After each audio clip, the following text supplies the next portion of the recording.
Hey there guys, in this video we're going to take a look at another Math Olympiad problem in which we have a really nice system of equations.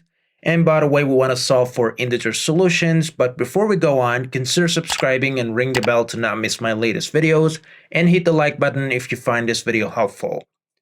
So first of all, notice that on the right hand side we have 2020 and 2021, which are some large numbers to deal with. But the interesting thing about these two numbers is that the difference is 1. And besides that, the difference of the left-hand sides is going to be something really nice. So because of all of that, let's go ahead and subtract the first equation from the second equation. So let me call this one number 1 and call this one number 2. And let's go ahead and subtract number 1 from number 2.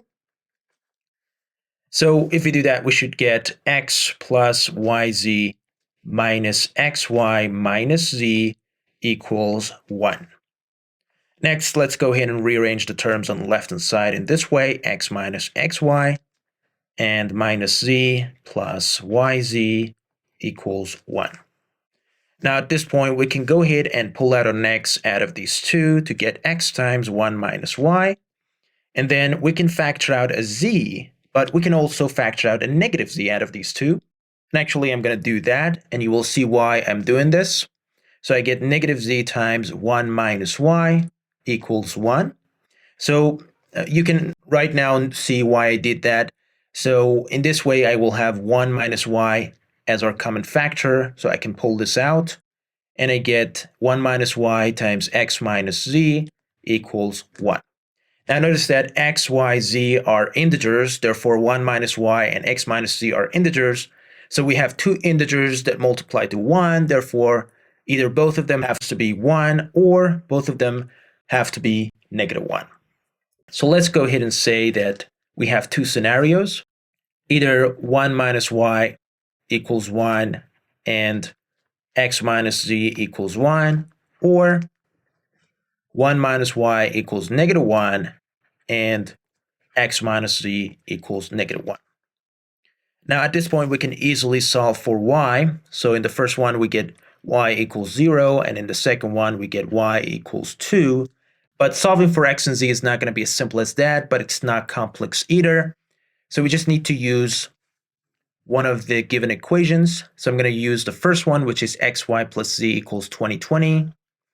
So xy plus z equals 2020. Now notice that we know that y is equal to 0, so let's go ahead and plug it in here. So we get 0 plus z equals 2020, which gives us z equals 2020. And since x minus z equals 1, right, we can say that x is 2021. So this is the first set of solutions for our system of equations. In the second scenario, where y is equal to 2, we can plug it in here and say that 2x plus z equals 2020, and then we're going to combine these two and solve for x and z. We basically need to add these two to get rid of z, and then solve for x, and then use the value of x to solve for z. But I'm going to go ahead and make the long story short, and I'm going to give you the solutions. So x is going to be 673, and z is going to be 674. So this should bring us to the end of this video. Thank you for watching this video. Hit the like button if you find this video helpful, and subscribe for more. Hopefully I will see you later. Goodbye for now.